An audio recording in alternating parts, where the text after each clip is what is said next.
welcome to Scaredycast. We just got done with Horror Monger Collectibles Evil Shred event. It was absolutely amazing.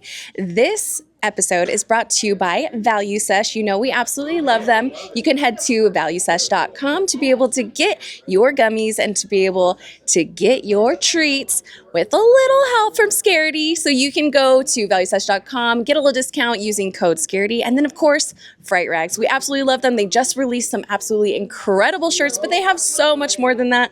They have socks, they have cups, they have it all, and their designs are absolutely incredible. So go to Fright-Rags, use the code Scaredy10 to get 10% off all of your Fright Rags gear. And of course, thank you so much for listening. Make sure to go to patreon.com/scaredycast to be able to get all your extras.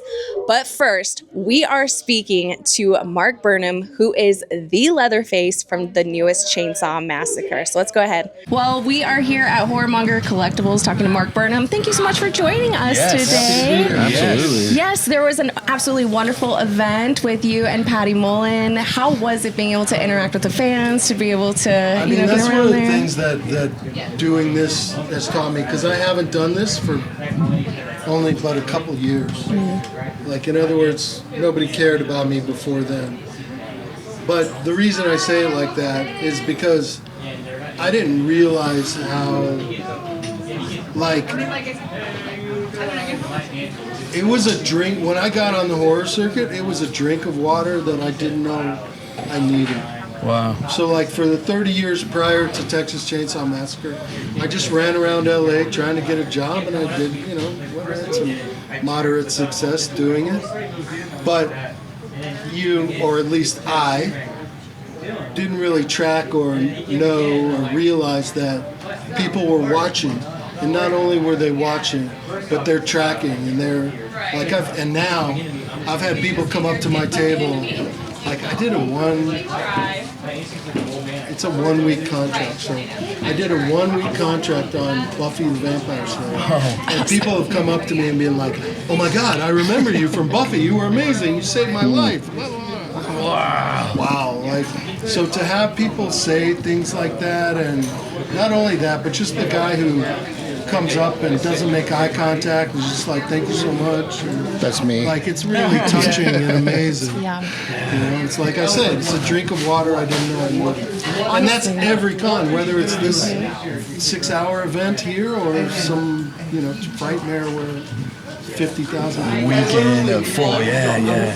We talk about that all the time, where it's horror cons truly our community, and you just never know what resonates with people. And it's just such a special place because, like you're saying, people have true, deep connections with these characters and these storylines. I mean, you got to think about it. Art defines kind of your life. Like, it defines everything you like. Because you look at something and go, I like that, right? So, in today's world, it's pretty shitty. Like, it's rough right now. And the things you go home to, the comfort movies, the people that you're going, I just want to spend my time healing with this. And so, of course, you're naturally building connections. And then when you go, oh my God, this is the person that did that thing. Oh my, like, that means so much. And it's, if you've ever fangirled on to somebody or something, it's just like, that feeling is like, wow, it's just surreal. Yeah. And so, like, to have people come up and be like, it is so cool to meet you, it's like, is it? Like, awesome. Almost every appearance I get torn up somewhere, you know what I mean? Like, some little kid comes to mind and is like, I want to be an actor, or whatever. Like, it doesn't matter. I'll be like, dude, you're literally changing the world. Like, that is the future, and who knows what that kid's gonna do? Like, I have a longer story. It's much more not podcast worthy, but like, I stumbled into acting, and the only reason I'm here is because I didn't give up. Right. So when I have a chance to make the point to a parent that they need to encourage this person they have that doesn't even know that they have an interest in being an actor, I'm like, you gotta, you know what I mean? I make the point, like, please encourage that, because I didn't have that, and it's just happenstance and the fucking I'm sorry. No, Oh, no. it's No, really- yeah. no, go Cuss for away. it. The Sling it. meteor hitting the big rock that sent it into my life turning into acting.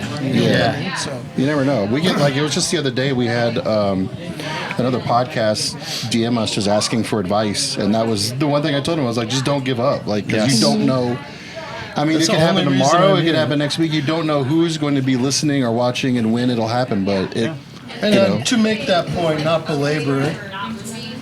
So I don't know how much of this you would know, but we don't have auditions in front of people. Most of us don't anymore. It's called self-tape audition, and that for me started in 2015 or 2016.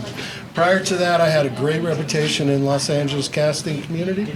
Like I would get called directly to basically callback sessions and producer sessions, which skips 1 or 2 meetings. And I had built that over the course of the previous 10 or 15 years. And then when it went to self-tapes, my callbacks went to 0. Whoa. For 5 years.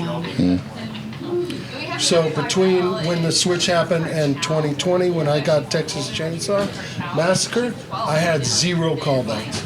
And then I did this, I sent in a tape, and they responded, and I'm like, oh my God. You know what I mean? And then I went 5 to, that's a whole different story about how long that process was. But, like, meeting those challenges and not giving up, it's something, man. It's something that not everybody has and not everybody can do it. But if you figure out your survival so that you're not worried about how to survive, and then you're just trying to plug away and keep waiting, like that alone. I've said for 25 years, 90% of Hollywood is waiting for the other guys to give up. Whoa. And that's kind of a arrogant, misleading statement. But literally, I went to American Academy of Dramatic Art, and there were 300 kids in my class in '86, I think. And there's 3 of us in town still kicking around. wow. Now, that's nothing bad about the people who aren't there. Sure. Like, whatever, they could have a parent go, or, who knows what caused them to leave town. And what didn't, what made me keep banging my head against that wall. It's not necessarily, I mean, it's, I'm proud of it, but it's not necessarily a good attribute. You know what I mean? Like at some point, like I'm sure if I had cared, my parents would have been like, "What are you doing?" But I think so many people can relate to that in so many different aspects of life. Like you were saying, You mean literally looking someone's for gonna a hear job. that. Yeah, someone's gonna hear that and be like, you know what, I'm not gonna give up because of you. Yeah, seriously, it is. Waiting for the other people to fall off the wagon so that you become more apparent to the people who are in the position to hire. It's almost like the tortoise winning the race. He never stopped, but he just kept at That's it. it, exactly. And Or the opposite example would be the guy, and I've had this happen to me in a commercial audition, the guy who's elbowing you out of the way and trying to, being the Johnny on the spot with the jokes and everything in front of the camera. It's like, just calm down and just figure out how to get their attention without doing that. Yes. Don't try, I just don't do mean it. you. But I'm saying, This guy I know, elbows we me gotta all the time. That's why I always sit on the end. I'm just like, just do it. Just get in the middle, man. Just take it. But it's seriously though, like looking for a job in the way that kind of changed where you used to go in, you'd have to do a paper application. You'd have to meet someone, shake a hand, and ask for one. Now it's done by AI. They sort through resumes. You don't get in the door. But it's like, no. Just get me the interview. I don't care about what's on the paper. Get my foot in the door because when you sit down and talk to me, I guarantee you'll give me this job. yeah. But I got a it's- job on a TV show once because my gloves wouldn't stay in my pocket. What? Literally, that's the only thing. There was a crew scene, so I showed up with a pair of gloves and a crescent wrench, being like, "Oh, this means I'm on the crew." Like it's a set. Whatever they were shooting is a set, a scene on set. Yeah. So they need crew people. So I brought some gloves. And they bring me in. It's my turn. I step in the room. I do it once. They direct me, and then my gloves fall out of my pocket. And I bend down. I'm like, yeah. And I put them back. And they fucking didn't stay in. Yeah. And I did that for like, I wasn't trying to do it. Like they would not stay in my pocket. So, and they were just like on the floor. What? And I got a job because of that. That's There you amazing. go. I mean, and that's nothing like to my credit. You know what I mean? It just happened. Meant to be. Right. Some, you know. Right anyway, place, so right time. I mean, I guess that's to the point though. Exactly. Once you get in the room. And then furthermore, the next point you were saying of just keep going, because however anybody else's life is impacted in any way, the fact is they are stepping aside. That's just how it works. Think of it on a team, right? The old guys go away and then the new blood comes in. It's going to happen. A lot of people, they'll say, oh, what are your numbers? You guys have a podcast? Or are you guys like millionaires? You make a lot of money? It's like, not even a little bit. And then they go, oh, okay, because everybody just thinks of the numbers, right? But the thing is they're looking at like subscriber numbers, views, and all that. But then they're like, oh, well, how long you've done that? And I'm saying, oh, well, I don't know, we've done it. We're like 360 episodes in, and then everyone goes, oh, it's like their brain shifts into like, oh, this actually matters now. Like, oh, you actually care about this. And then they're like, and they're shocked just in the same fact of our episode numbers. Because I'm like, yep, we do it every Thursday. We have for years. And they're just like, holy shit, most people, what is it? The statistic is like almost like 90% of podcasts drop out before 100 episodes. Yeah. And the fact that we're over 3, it's like, and everyone claims, oh, everybody has a podcast now. Everybody can they let anybody podcast. Anybody can do And that. I'm like, right. Anybody can be an actor. And you're like, My favorite comment that we get is like, they need to make podcasting equipment more expensive. Penalty. You get a penalty for choosing that. It's like they're so mad that we popped up on their phone. We literally have people are like, oh, I guess they just found 3 fat people to put on a podcast. I'm like, cool. It's your algorithm, pal. Jeez, man. You wanted That's funny. You said that you did not get callbacks for 5 years, and then you got the call for Texas Chainsaw, which is one of the most iconic horror franchises ever. Take us through that experience of just getting that callback, and then I how mean, it I got was. lucky in that they wanted to do, we know now, what's called the fuck do they call it? A direct sequel, right? So direct sequel means that nothing matters in between, only the first one and my movie. So I got lucky in that because the character is older.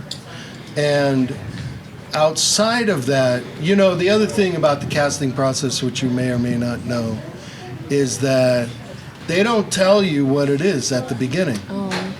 So I got a scene. Like at all? No, not at all. I mean, I Completely blind. don't think they called it something else. They called this one something else, something completely unrelated, so that it wouldn't spark an idea in anybody's head. So they called it that, and then my scene was basically a different version of getting in the van with my mom until the cop and I start fighting. That was the audition scene at the beginning. Wow. So I did it, and they responded. And I'll tell you why they responded. Exactly. I know this because, I mean, I know. So the scene was, and there's not, you know, the other thing about casting, which is super annoying, is they don't know what to pick. So they pick these things that are unshootable. So they picked a scene starting outside of the van, then getting inside of the van, blah, blah, blah. You can't do all that.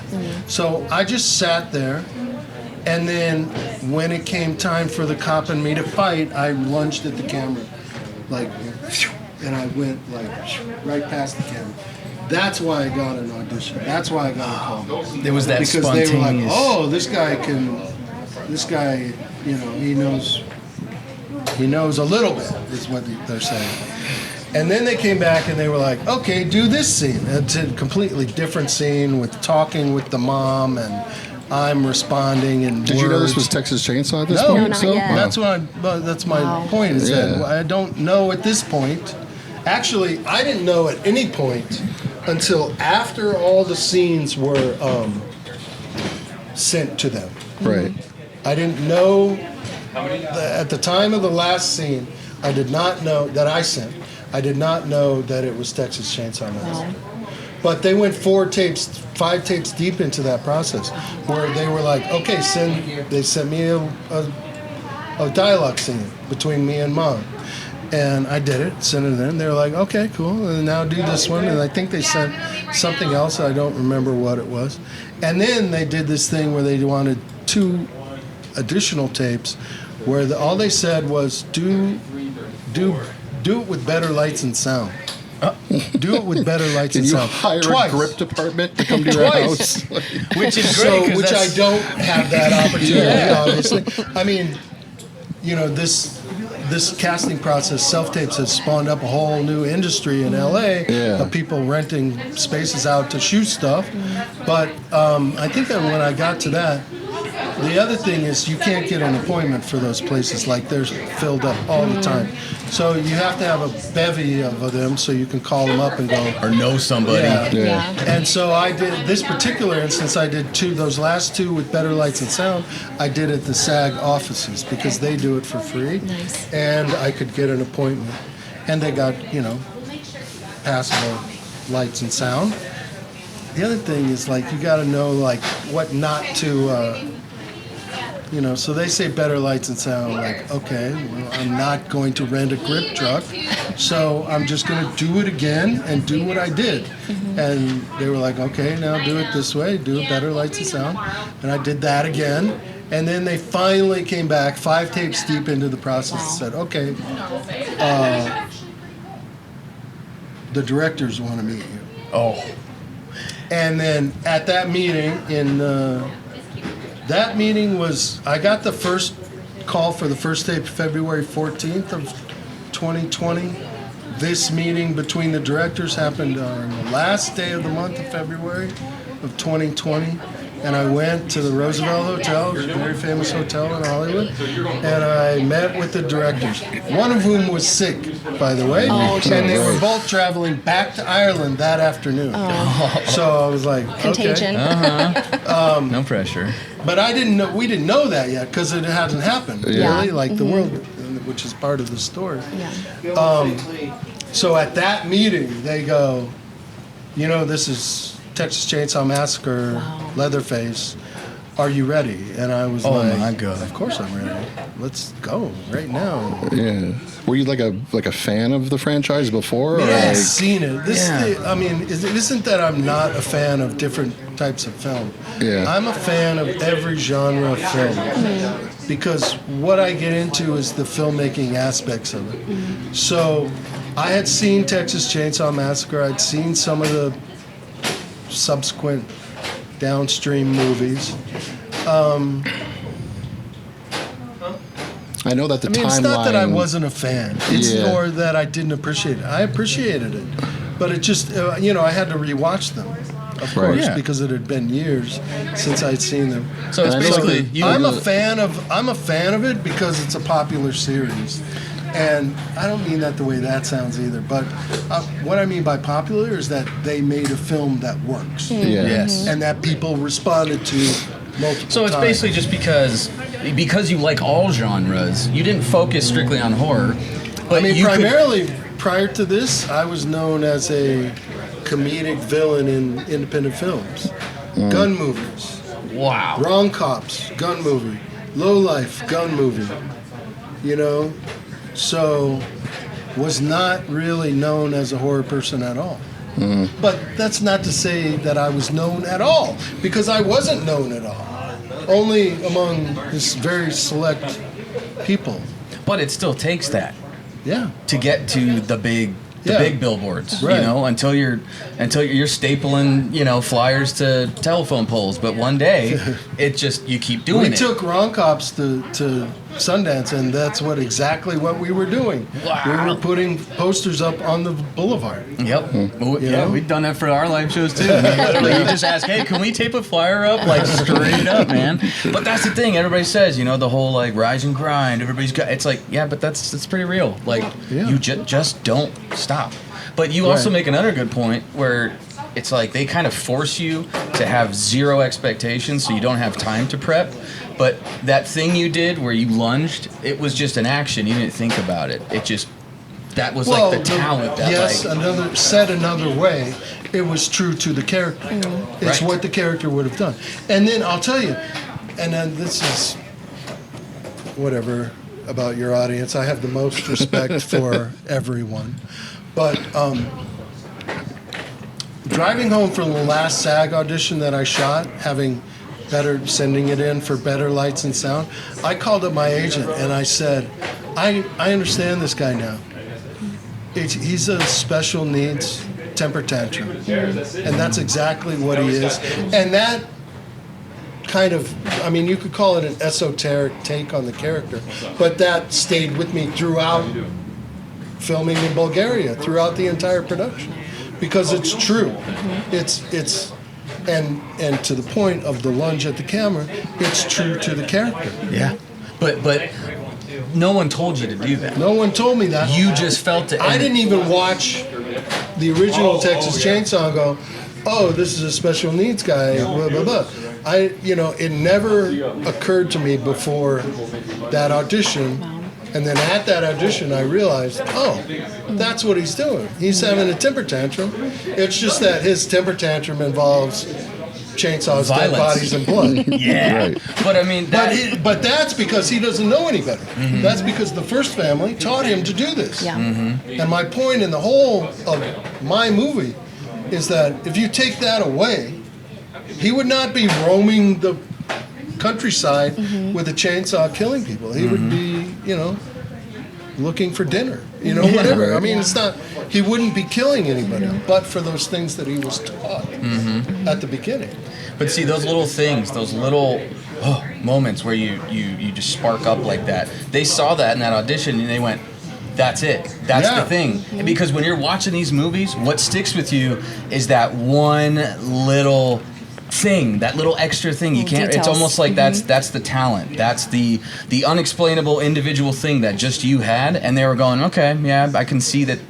Oh, that was it. And it's like that's what they hold on to, is that raw, just feeling it, just doing it. Another example is in my movie when after the pretty woman scene. So I've gone to the closet and I grab my mother's dress, and I don't put it on like other people have done in other movies. I just hug it and sniff it, and I just want to be close to her. And then I sit down and I put my makeup on. And what jars me out of that reverie is the sound of the fucking people on the bus. Breaks that moment for him, and I get up and I smash the mirror, and then I go to the bus. And as we all know, nobody gets off the bus. Nobody gets off that bus at all. All right, this is the perfect time, I think, to drop the hot take. Oh, God. Are we going to do this for real? So maybe we should do a little backstory on... okay. So somebody doesn't like the film. Well, this all started... Quite the opposite. Quite the opposite. Tony is a huge fan of this film. The brave hot take is this Texas Chainsaw Massacre is my favorite Texas Chainsaw Massacre. Oh. Whereas... Most of our audience knows I just like just the worst. Like the reason I knew it was coming out and I was excited to watch it. And it was coming out on Netflix, which means it was going to hit at midnight. And I had to go to work the next day. So I went to bed and I'm like, I'm going to watch it this weekend. I can't wait. I'm laying in bed and I started scrolling on Twitter a little bit. It's like 1:30ish in the morning, And I just see people, I saw a tweet that was like, just watch the new Texas Chainsaw Massacre. This is the worst thing I've ever seen. Crazy to say. That's so crazy. I saw that tweet and I was like, I got to watch this right now. I have to watch it immediately. And then I saw it was only 80 minutes, so I was like, beautiful. Oh my God. I got out of bed, went downstairs, and I put it on, and I was just like, this is fantastic. Because if somebody had asked me Tony, we're going to make a new Texas Chainsaw Massacre. What do you want to see in it? I would just say, I just want to see Leatherface with a chainsaw, just fucking it up, fucking people up. That's it. I don't care about your stories. I don't care about characters. This person's in love with this. Like, just give me Leatherface, just kicking some ass. That's like me and Predator. I just want to see Predator just wreck shit. Don't kill him. Just watch him wreck shit. Oh my God! It's been it came out what 45 years ago now, like close to that. Is the first Texas Chainsaw movie on the bus, the first Texas Chainsaw Massacre with an actual chainsaw massacre. Yeah. Mm-hmm. Like I've been waiting. I'm like, just that, by the way, is Fede Alvarez. That's Fede Alvarez stamp on things. And that's probably why he wanted to pitch this movie and why he got it. Yeah. It was amazing because it was just like, it was everything I wanted in a Texas Chainsaw Massacre movie. Like, it was just like, here's Leatherface, he's got a chainsaw. And every, like, slight spoilers, I guess. My favorite thing about the movie was, like, it happens, like, twice. Where, like, a new character's kind of introduced. Like, the guy that works in the garage at the town. Yep. And you kind of get the feeling, like, oh, this is going to be our hero. And then it's like, nope. No, not even close. Like, there's not going to be that. And then, of course, the ending is like, oh man, it's like one of my favorite endings in recent horror memory because it was just, I was so mad because they got in the car and all this they just had like the most horrific 24 hours of their life. They put the autopilot on 15 miles an hour and they're just coasting down the road. I'm like, get out of there! Like, what are you doing? Like. Nobody's like, I would be having a fit. I'd be screaming, like, can you believe what just happened? And then, of course, they pay the price for not getting the hell out of there when they could have. But like, oh my God, it was amazing. I love it. I'll tell you a quick funny story about that. So they come to me and they're like, hey, we want you to dance. So we worked out what the dance would be. And then it came time to shoot that scene. And they're like, so they got a camera on me, and then there's the point of view of the car driving away. Yeah. Right? And that is like 30 feet down, more than that, 30 yards down range on what's called a hi-hat, which is just like a piece of board on the floor. So it's on the ground. It's very low. Yeah. And they're like, okay, so do it. We do it, and he's like, okay, let's do it again, and we do it again. And he's like, okay, this time I want you to throw the head. And I'm like, throw it? What do you mean throw it? And he's like, throw it at the car. And I'm like, okay, so how am I going to do that? And then in the time it took me from him saying that to me like turning around and walking to my first position and him calling action, in that space, which is less than 10 seconds, I realized that I cannot throw that distance, or in my thinking, the distance that it should be to make it appear as though it's going to land close to the thing. I ain't Tom Brady, so I can't like throw it down there like that. So plus I have it by the hair, yes, exactly, like this. So okay, so what am I going to do? So I finish my dance and I take 2 steps and I bowling ball that thing down there, but not like a strike, like Fred Flintstone. Like, it's 15 feet in the air and it's spinning and it lands. Wow. Right in front of the camera, in focus, on the bloody stump, and the crew acts like I just kicked the winning field goal at the Super Bowl. It's amazing! And then the producer's like, we can't do it. We can't keep it in. What? And I'm like, why not? And they were like, because nobody will believe it. You're like, that was a once-in-a-lifetime shot. I have a picture of it. Everybody knows. Nobody will believe it. Yeah. It's a Texas Chainsaw Massacre movie. Like, come on. Just do it. That's what, you can't suspend your disbelief for that. Nobody's going to believe that. But we're supposed to believe that these 2 ladies who just went through hell Idle are just like, through. Oh, what a day. Boy, oh boy. Yeah. Let's go to Arby's. Like, That's funny. That's very true. We're gonna have to have an very true. extended director's cut where that's in it. I hope. Oh, I for mean, I sure. doubt Netflix does it, but I hope Legendary should do it at some point. Yeah. I would think. You Aren't know, the rights like there's like a I don't know if the it's rights like a bidding reverted thing, from but Legendary, so that means that the guys from Exurbia, who are Kim Hinkle and Pat Cassidy, the only surviving members of the original crew on TCM1, they own Exurbia. So the rights have gone back to them and I mean, it's not a bad thing. You might think it's going to leave the project in limbo, but it's not a bad thing because it was going nowhere at Legendary. Legendary is like a gigantic studio that does dinosaur movies and everything. Wow, and like they had no, I don't mean to speak ill of them.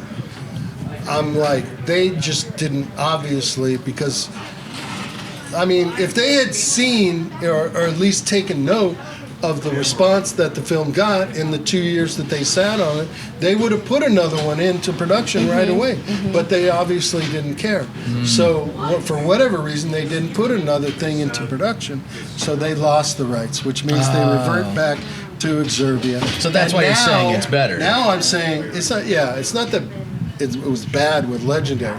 It's that now everybody in town wants to be on the list to bid for that because Yeah, so- in those 2 years you've had Paul Giamatti and these other people more recently who were talking about Texas Chainsaw Massacre on the red carpet and have expressed an interest in doing it. And Hollywood like smells blood in the water, man. yeah. If somebody says they're interested in a movie, they're like, oh, I could put together a Paul Giamatti Texas Chainsaw Massacre in 48 hours, whatever. Yep. So now they all want to be on the list, and it will, the fans can for sure be assured that another movie will be coming. I'm speaking philosophically.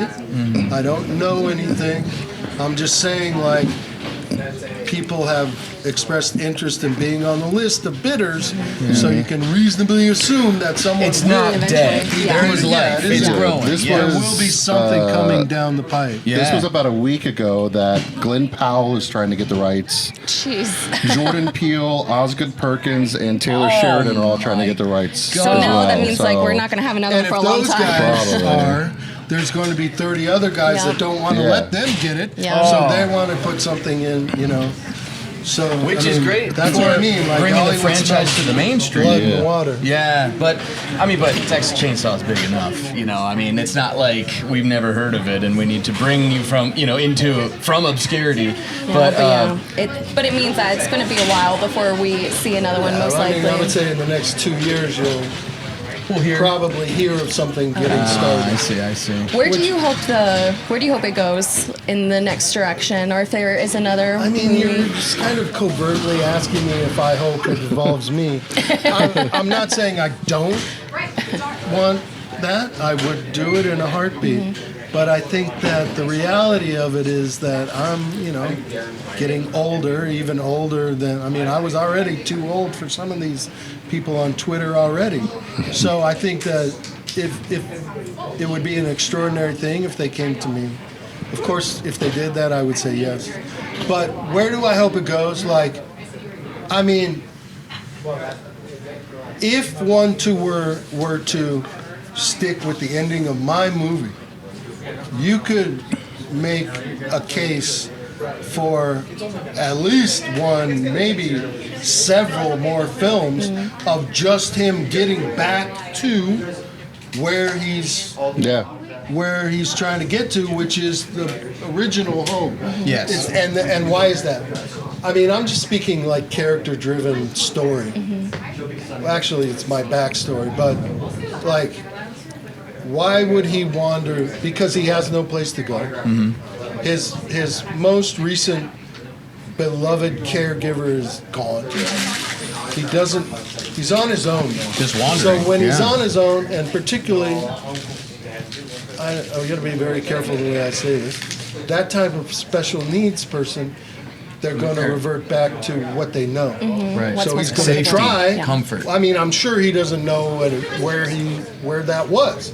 He just knows it wasn't here, and where he's going to where he thinks it might be. So, I mean, there's some argument for that to be a storyline. I would love that. Him That's getting perfect. back to that, And that's who all- knows? yeah. You know, Yeah. maybe he meets a Gene Hackman guy along the way, who's like the blind guy from Young Frankenstein, and you know what I mean? Like he can meet some friends along the way. Like, Yes. like I'm just saying, like you could do that. Wow. And You could do like a road trip thing, kind of like a Jeepers Creepers, where or not, he's trying road to get trip, home, but and on along your the way he's walking, you know terrorizing, what I mean? Like I other don't travelers. even think he would get in another car after Yeah. they put his mom in that car. But that's perfect though, because that would be his drive. That's what is going to keep the franchise going, because he is on this never-ending quest of wandering to whatever that comfort is, and anything that gets in his way, he's gonna kill. But even that would be extraordinarily odd for someone to pick up the rights and do a new movie, picking up where someone else left off. Yeah. Yeah. You know That's- what I mean? That makes Like, sense, yeah. I mean, I would love it if they did it, but I think it's I feel like that's such relatively a low yeah. probability. I feel like that's such a shame though, because I don't want to say fake fans, but like not everybody's obsessed with Marvel. But there's some people that see every movie, and then there's some people that see every movie, read every comic, know every backstory of every character, and then there's that.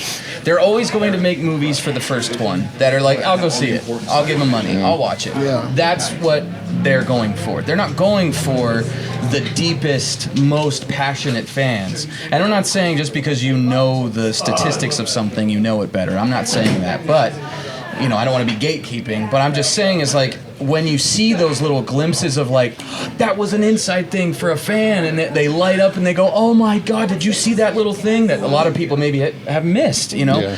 That's why we see that in Hollywood or on a big screen and we go, oh, you do care. So if we could just get a passionate director with the money that would say, I love where this character's going. Now I want to show, start his legacy right here. Let's start a new, continue the story.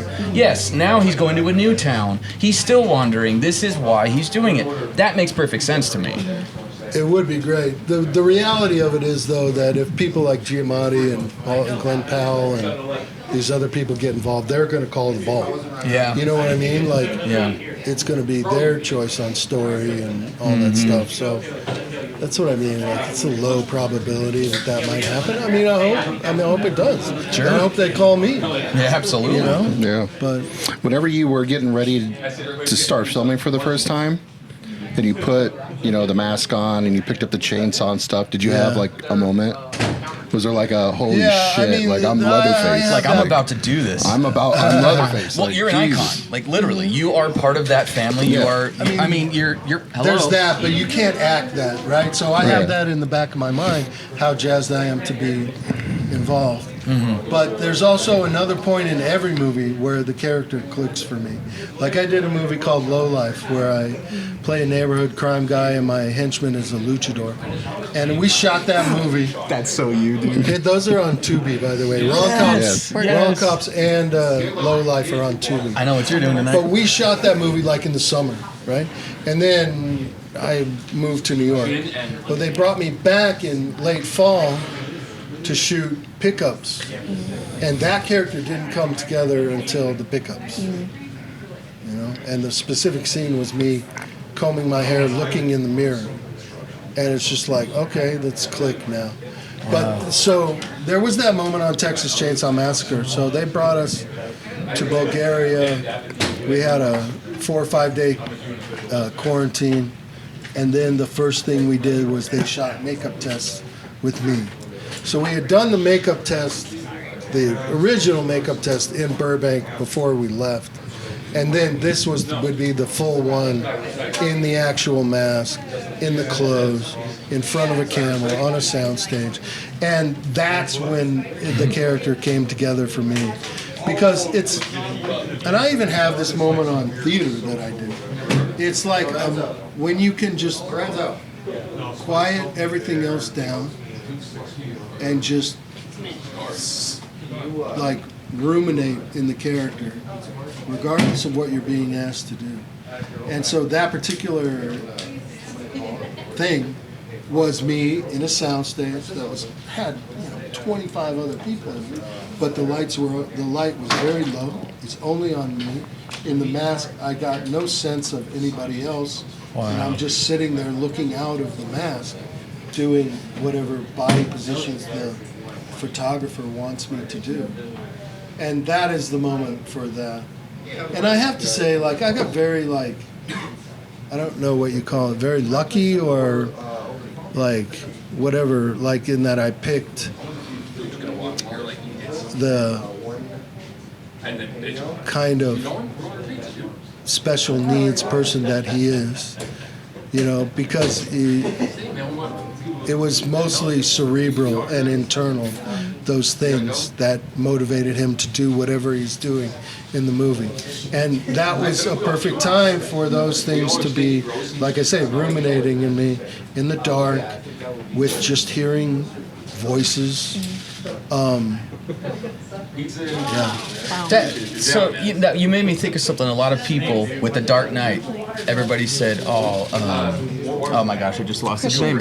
Heath Ledger. Heath Ledger, thank you. Like Heath Ledger, you know, he so became the Joker. He so wrapped himself up in that, they say that, you know, or maybe it's just, I don't know if it's like just a urban legend, but you know, they say like because he literally had to act so deranged and he just surrounded himself in that character that it like changed him, like as a person. And I'm like, I don't know, because I don't know the whole drug and antidepressant thing. I don't even know the whole story, but it almost goes to show how, like you were saying, like you become that. You do your best to experience that to the fullest, so you can the most genuine way portray it. And when you put yourself in that situation, it's like you have to think in this, like it's not good, like it's not fun, and you really are trying to feel that pain. I'll be the first person to give anyone else their latitude on their process, right? But some people, you know, I mean,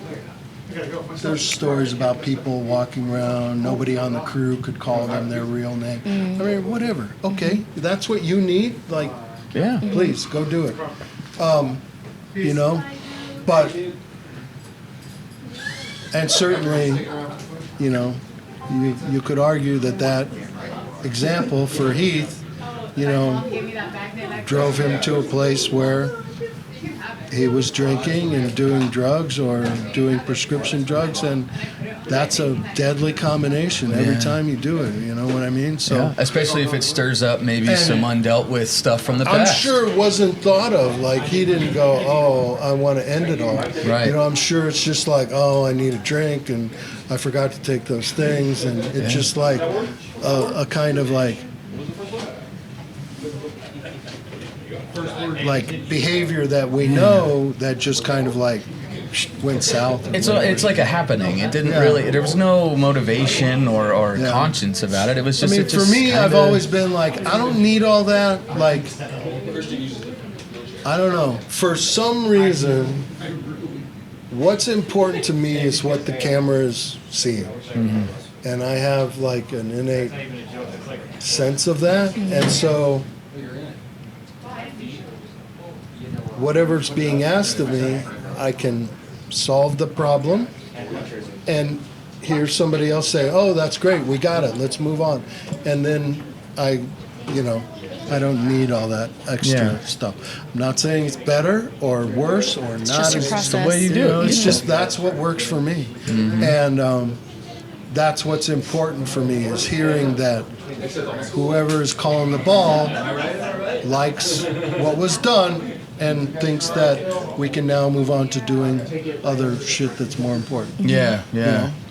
So, you know, I mean, he's a more gigantic star than me, you know, he was, so whatever. But, you know, that's my take on it. Okay, we always love to ask people if like any weird stuff happened on set. Like you know how sometimes like when you film horror movies, you hear like, oh, like creepy things were happening behind the scenes, or like we experienced this, especially filming in Bulgaria, which already has so much history. I mean, under normal circumstances, I feel like I might have had more of an opportunity to become aware of things that you're talking about like that. But we were so restricted by COVID protocols. Like, I mean, I was contractually obligated to be in my hotel room, in the green room waiting, or in front of the camera. That's it. If I wasn't in any of those places, they could fire me. Wow. And, you know, they would have. How was that It was made experience? very apparent that they wouldn't think twice. Oh, my you know, God. 2 weeks from the end, they wouldn't have thought twice about You're firing gone. me and Don't care. reshooting the show. Wow. So did you have to have someone like come to your hotel, walk you to these things? Like, were you monitored all the time? Well, I mean, I was given times to be at the van from my hotel, so I would come down. Like, they didn't care when I go to you know, they were not concerned about the hotel. I see. You know what I mean? It was going outside of there into the general population. Like, don't get and drunk. And then there were yeah. people from that point on during the day until I got back to the hotel at whatever time. There were, you know, people who would say, okay, you can go to your green room now, or let's go, it's time to walk to the set. And there were people that escorted me. Crazy. Wow. And then, you know, one time I had been in my green room for,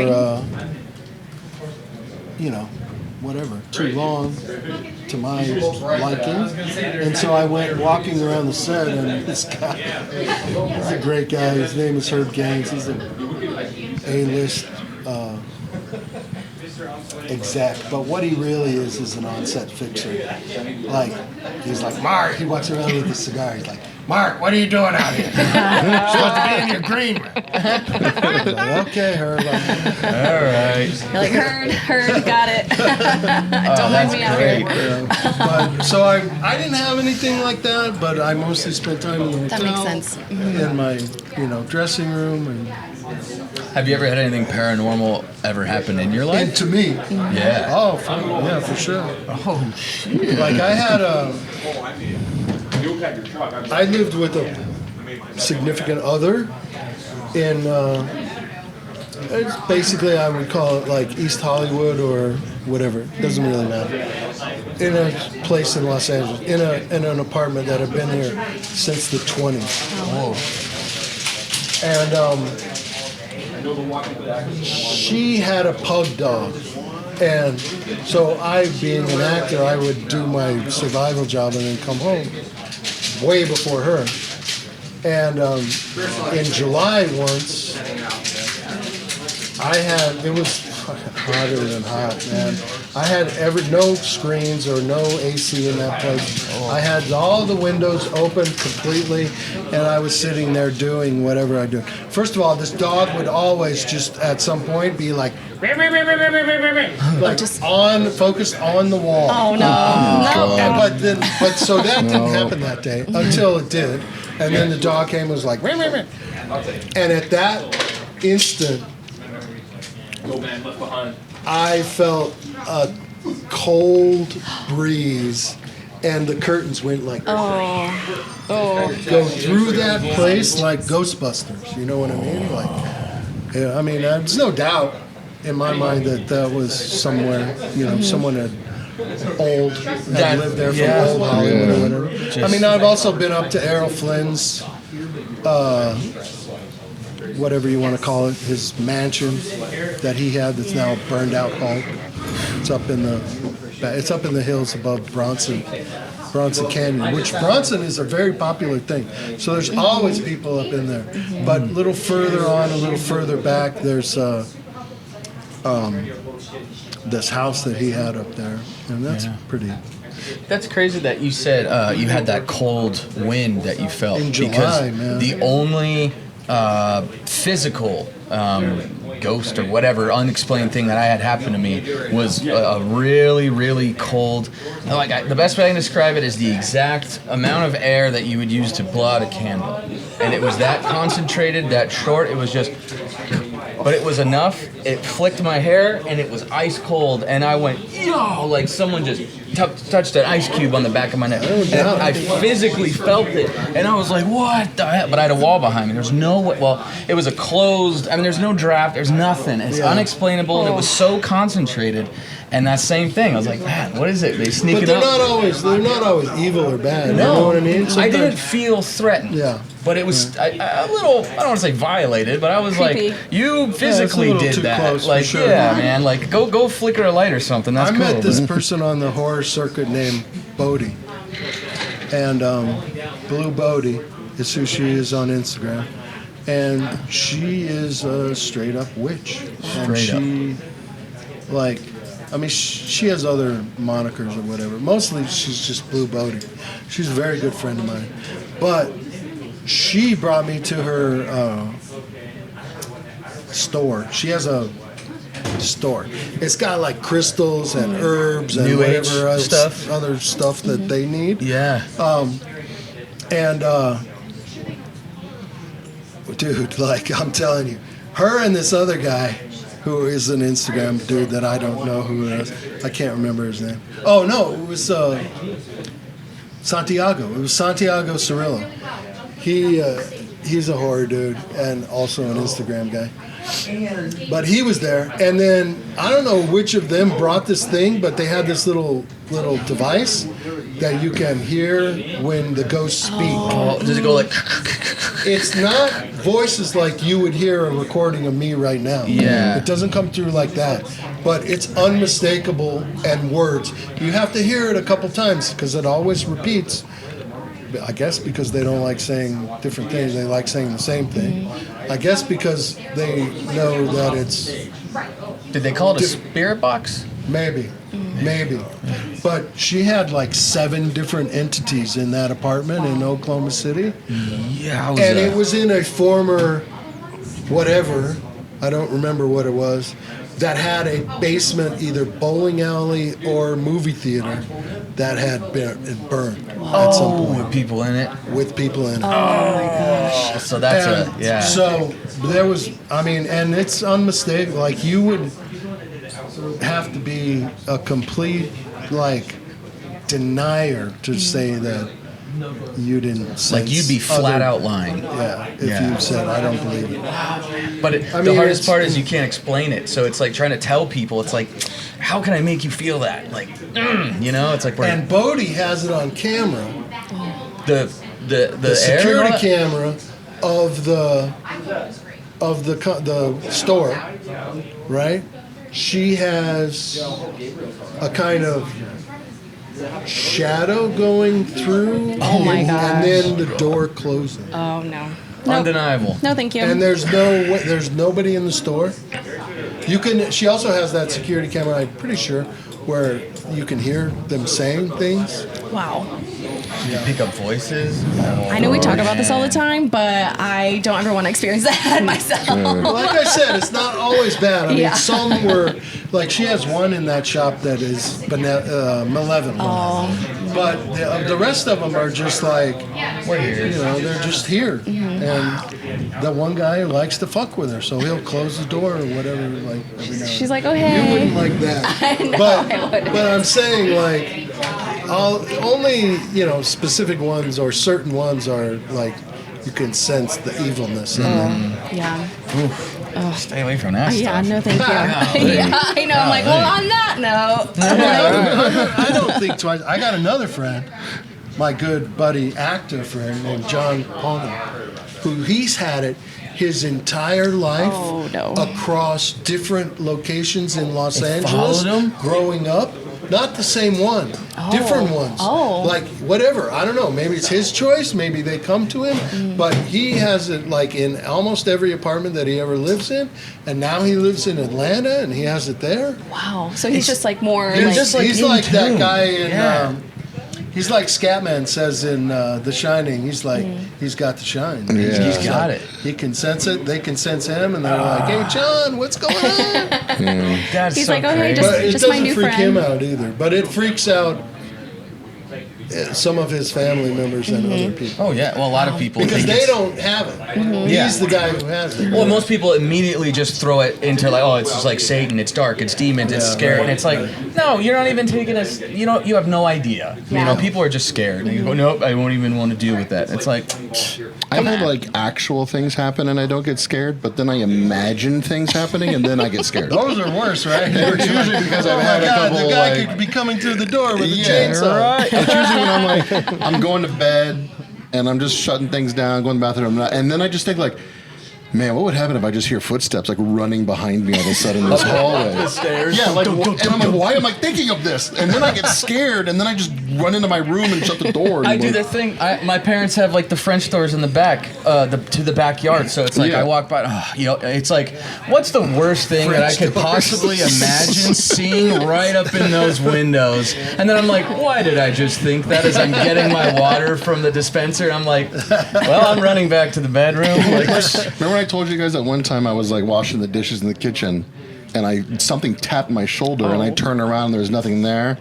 And all I did, I just did the thing that they always say. I'm like, hey, please don't be in here. You're not welcome. Just go away. And I just went back to washing the dishes. So that's something that actually happened. I handled it calmly. That's what Bodie does. And then in my brain, I'm starting to think of like, oh my God, what would happen if like somebody just like walked in here, but they just appeared out of nowhere. Oh my God! And what if you pissed him off? I go hide in the bathroom. Like I'm gonna go to the bathroom right now. And I just go hide in my bathroom for a little bit. And But then he just comes in the bathroom because he's a ghost. I blame. It's just edibles. I was gonna say you're probably high. I blame edibles. That's That's when my what brain Bodie starts does, though. going. Like, to the guy who likes to screw around with her, she'll say, stop it, come on. She's like, Knock it not off. today. And to the benevolent guy, she's like, hey, she draws lines in the sand. She's like, you cannot do that here. Wow. And then it goes away. You're like, I don't know. It wants to be. I had like a similar thing, like you had with a dog, but it was my cats. It was like a couple months ago. I was like watching TV, and my one cat just started staring at something above my head, and I'm looking up, and I don't see nothing, but it's like just locked on one spot. So I knew it wasn't like a fly. Because it's just looking right at one spot. right above you? And my cat is the most just like, I'm just napping all day long kind of cat. So to see it awake and its eyes just like, pfft, and then my other cat just like comes walking around the corner and he's like, what's up there, man? Like, Oh, no. he's looking up there too, and I'm like, man, I don't need this right now. Like, your cat is like, that's the guy who tapped you on the shoulder, man. It's like, leave my dad alone. Yeah, get him. Man, oh my gosh. Well, Mark, thank you so much for joining us today. It's been fun. Yeah, Thank you. thank you so much for taking you the for having time. me. Yeah. Seriously, it's an absolute pleasure. Like, thank you for taking the time, man. Seriously. Are You're you the working star. before we let you go here? Are you working on any projects right now? Are there anything that? I mean, we're just coming back from 2.5 years on strike. Yeah. That ended last fall. In the late fall, nothing happens in LA.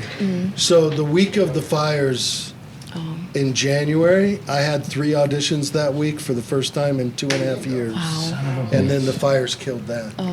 So things are coming back now. I got a commercial that I shot a month ago or so, and things are ramping up now. So we go. I mean, I'm always auditioning. And Well, plus after we put this out, you'll probably get like 1,000 calls. It's just going to be other podcasters. I love how you said our followers, and you look at the 2 people who are watching us.